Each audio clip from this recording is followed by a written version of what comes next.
السلام عليكم ورحمة الله وبركاته. ازيكم؟ يا رب تكونوا كلكم بخير. النهاردة مع بعض ان شاء الله بعد الصلاة على الرسول، اللهم صل وسلم وبارك عليه. هنتعلم مع بعض ازاي نشوي الفرخة ال2 كيلو ونص وال3 كيلو، تمام؟ وتستوي معاكي وتبقى زي الزبدة بتتبيلة روعة، حصري لأول مرة عندي في قناتي. فاثبتوا وجودك معايا بالصلاة على الرسول ولايك واشتراك وتفعيل زر الجرس وكومنتاتك الجميلة ما تنسينيش بيها تحت الفيديو. تمام كده. الفرخه دي يا جماعه 3 كيلو. هنبدا ننضفها بعد ما نجيبها من عند الفرارجي بميه وملح وخل ودقيق كويس قوي، ونشيل منها اي زوايد او اي زفرات. طبعا انا هفتحها من الظهر من ورا بالسكينه واوريكي الزفرات اللي موجوده فيها من جوه، وهنشيلها طبعا مع بعض. هبدا اقطع الفرخه ديت كده من عند منطقه الظهر كده، تمام. صلوا على الرسول عليه افضل مليون صلاه وسلام. بص يا حبيبه قلبي، حاجه زي كده زي دي تتشال، نستبعدها عشان دي زفرات.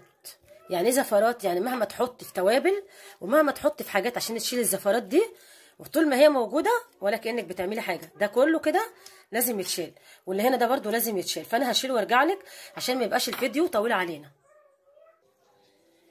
خلاص انا كده غسلتها ونضفتها ورجعت لك.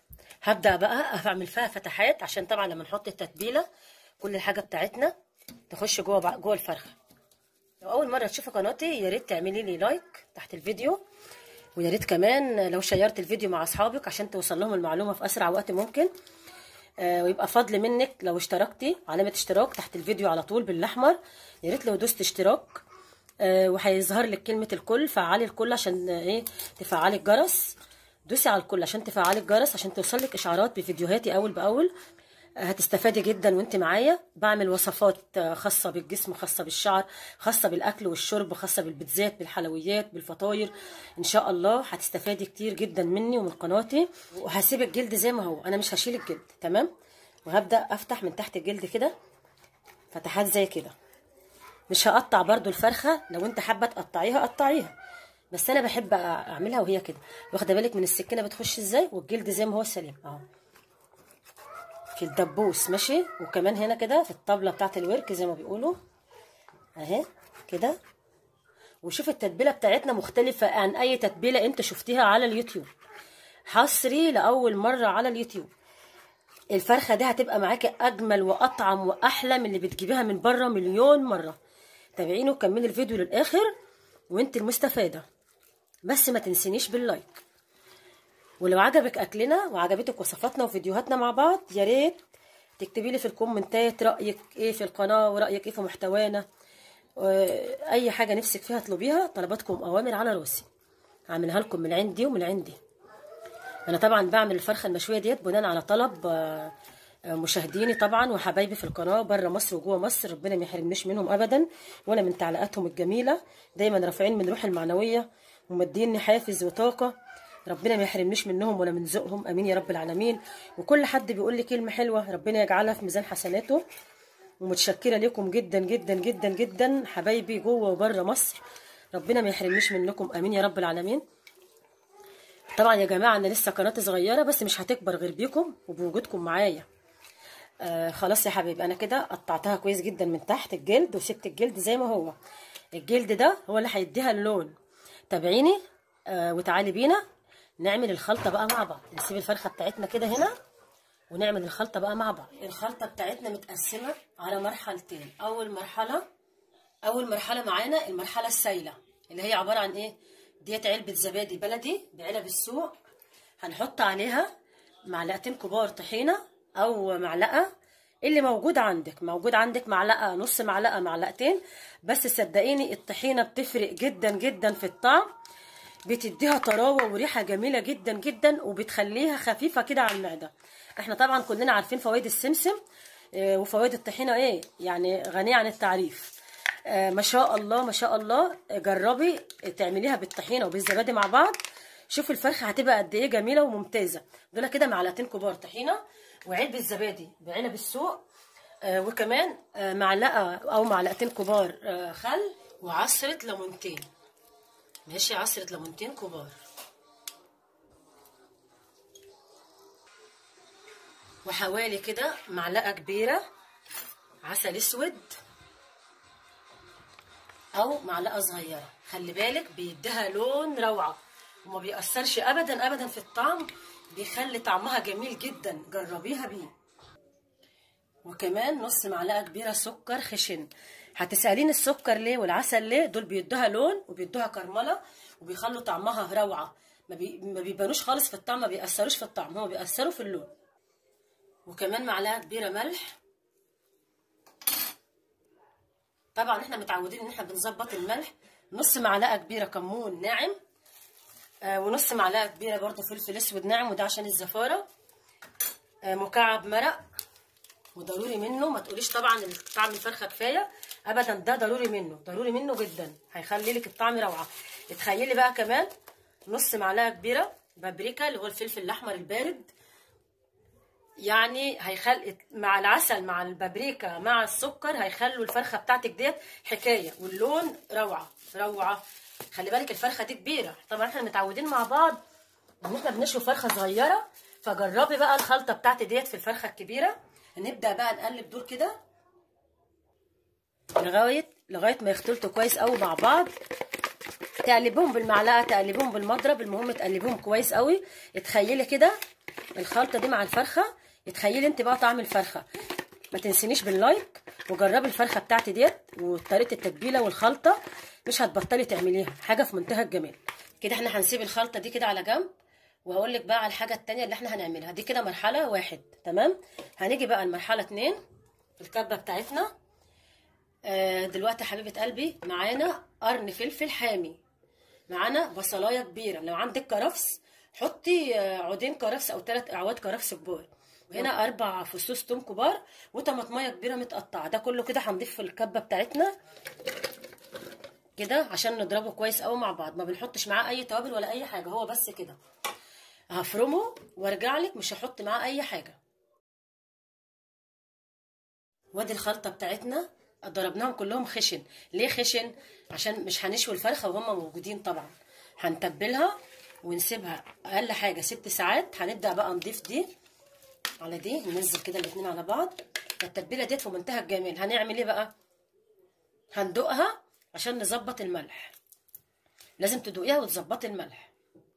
طبعا هي حراقه بسبب قرن الفلفل الحامي، بس الحراره بتاعتها مظبوطه جميله، الله اكبر عليها. وهناخد الفرخه بتاعتنا، طبعا احنا منضفينها كويس قوي، نحطها في التتبيله دي كده. والرقبه ديت يا جماعه انا مسكتها طبعا، قطعتها بالسكينه زي ما انت شايفه كده، ومن هنا وكسرت العظمه اللي هنا، وكسرت كل العظم، وفتحت بين الاضلاع ديت وبعضيها، ما خليتش يعني مكان غير لما كسرته لدرجه بصي ان هي اتقطعت معايا حتت زي كده. بس ايه ده اهم حاجه عشان تستوي معاكي بسرعه. نبدا بقى ناخد الخلطه دي كده وندخلها جوه في كل حته، وتابعيني للاخر عشان تشوفي كمان طريقه الشوي بتاعتها هتتشوي ازاي، وتطلع لك فرخه مفيش ليها يعني مفيش منها مثيل. يعني انت لو عندك عزومه هتعمليها من بالليل او تعمليها قبلها ب6 ساعات وتسيبيها في التلاجة. يا جماعه انتوا ممكن كمان تجيبوا الفراخ وتعملوا حسابكم ان انتوا هتشووا في نص الاسبوع، تجيبيها على طول تنضفيها وتبداي تتبليها بنفس التتبيله بتاعتنا ديت عادي. وقت ما تيجي تسويها تطلعيها بس من الفريزر وتسوي على طول. هدخل التتبيله كلها جوه الفرخه كده، وفي كل حته، وتحت الجلد وبين العظم وفي كل مكان كده، ومن جوه ومن بره وكده اهوت زي ما انت شايفه. شوفوا ما شاء الله عليها، والفرخه كبيره ما شاء الله، وهتستوي معانا وهتبقى زي الفل، وهتبقى طريه طريه طريه وجميله، مش ناشفه ومعضمه ابدا. جربي الطريقه ديت وقولي لي رايك فيها ايه في الكومنتات تحت الفيديو. الاشتراك وتفعلي زر الجرس ضروري عشان توصلك اشعارات بالجديد بتاعنا اول باول، كل ما انزل فيديو يوصلك بيه اشعارات. ويا ريت يا ريت الدعم بتاعكم الحقيقي للفيديو بتاعي هو اللايك. فاحنا هنسيبها في التتبيله ديت بالظبط كده 6 ساعات. يعني مثلا لو انت تبلتها من بالليل يبقى افضل. احنا هنعمل شوايه منزليه ازاي من غير اي تكاليف وبامر الله، مش هنكلفك اي حاجه ولا هنهيرك. يعني لو ما عندكيش شوايه بالكهرباء هتعرفي تشوي فرخه كبيره باحلى طعم وباحلى لون وباحلى ريحه. تابعيني. ورجعت لك بعد 6 ساعات بعد الفرخه بتاعتي ما خدت ريحتها في التتبيله. مش شرط كمان تقعد 6 ساعات، انت ممكن تتبليها مثلا، وعلى بال مثلا ما تكنسي بيتك او تعملي اي مصلحه تانية هترجعي لها هتلاقيها تمام التمام. يعني بالكتير كمان نص ساعه. التتبيله ديت جميله جدا جدا، بتخش في الفرخه بسهوله وبتخليها زي العسل. تمام حبيبتي. هنركنها بقى كده على جنب. عندك صاج والسلك زي دول بتوع الفرن اهوت. هنخلي السلك كده على جنب دلوقتي، ونبدا وهبدا هنا افرد ورق المونيا في الصاج بتاعي عشان احميه ما يتحرقش. لما بتنزل السوائل بتاعه الفرخه على الصاج ما يبداش يتحرق معايا. فانا هغلفه بورق المونيا وارجع لك. ورق المونيا اللي هو ورق الفويل. خلاص هعمله وارجع لك. ادي الصاج بتاعي غلفته كويس قوي بورق الالومنيا. هبدا بقى دلوقتي احط السلك عليها وابدا احط عليه كده زيت. لازم ادهنه بزيت دهنه كويس جدا. هدهنه وارجع لك. بعد ما دهنته كويس قوي السلك بالزيت وحطيت عليه الفرخه، ابدا نطول عليها كده نترات زيت كده بالفرشه. يعني ابل الفرشه في طبق فيه شويه زيت ونتورها كده. ليه الزيت بقى؟ عشان يديها اللون، يخليها بسرعه تاخد اللون وتبدا تنشف. تمام. احط في كل حته كده. ما اخليش طبعا الفرشه بتاعتي تلمس الفرخه، لان الفرشه انا بستعملها في الحلويات وفي كل حاجه، فما ينفعش. وعندي كمان يا جماعه نصيحه، يا ريت اي حاجه استعملتوها وانتوا بتقطعوا الفرخه تتغسل كويس جدا بخل وبليمون. بخل وبليمون. الصابون مش كفايه عشان نقتل الميكروبات او البكتيريا اللي بتتجمع بعد كده. هبدا بقى اخد الفرخه بتاعتي واحطها على الوضع ده كده جوه الفرن، وهتخش لان الصاج بتاع الفرن والسلك بتاع الفرن الاثنين هيخشوا مع بعض تمام التمام. فانت طبعا لو ما عندكش الفرن ده ممكن تشويها عادي عادي على الصاج بتاع فرن البوتاجاز وعلى السلك، بس هتشغلي الاول من تحت وبعد كده هتشغلي الشوايه. وممكن تحطي على الرف اللي تحت خالص، وبعدين تشغلي الشوايه على الهادي لغايه ما تستوي معاكي الفرخه وتقلبيها على الجنبين. انا كده برضو هضطر اقلبها على الجنبين. هدخلها الفرن وانا قبل ما اقلبها على الجنب التاني برضو هرجع لك تاني ونقلبها برضو مع بعض ونمشي مع بعض خطوه بخطوه. صلوا على الرسول عليه افضل مليون صلاه وسلام. شوفوا ما شاء الله انا طلعتها من الفرن عشان اقلبها معاكم. شوفوا هي ازاي ما لزقتش عشان حاطين احنا زيت على السلك. وخلي بالك كمان اهي بصي تتقلب كده بكل سهوله كده عادي اهي مفيش اي مشاكل. تمام. وهرجع احطها تاني في الفرن، بس همسك بقى بقيه الخلطه بتاعتي دي كده وابدا اوزعها عليها من على الظهر عشان تديها برده طعم للجلد. خلي بالك الجلد طبعا ما بيتاكلش، بس عشان نطعم الفرخه عشان هتاخد برده الظهر يعني يبقى زي الوش. تمام. وهرجع برده ارش عليها رشه زيت وادخلها الفرن تاني وارجع لك. عايزه منكم طلب صغير خالص، تشيروا الفيديو بتاعي ده مع اصحابكم. الفرخه ريحتها روعه في منتهى الجمال منتهى الجمال. انا بشكرش في نفسي طبعا. وهبدا ارش عليها كده زيت عشان يديها اللون البني اللي احنا مستنيينه. خدت بالك بقى من اللي جوه الصاجه ده اللي هو طبعا احنا حاطين ورق الالومنيا عشان نحافظ على الصاج بتاعنا من ده. ماشي. ده بقى بيطلع ريحه الشوي على الفرخه، واحسن مليون الف مره ما تحطي فحم. كده هي بتاخد ريحه الشوي بتاعها وكله من غير ما نحط فحم. من ده لما بيتحروق على الورق الفويل وبيديها طعم الشوي. هرجعها تاني الفرن ولما تخلص سواها خالص هقدمها معاكي.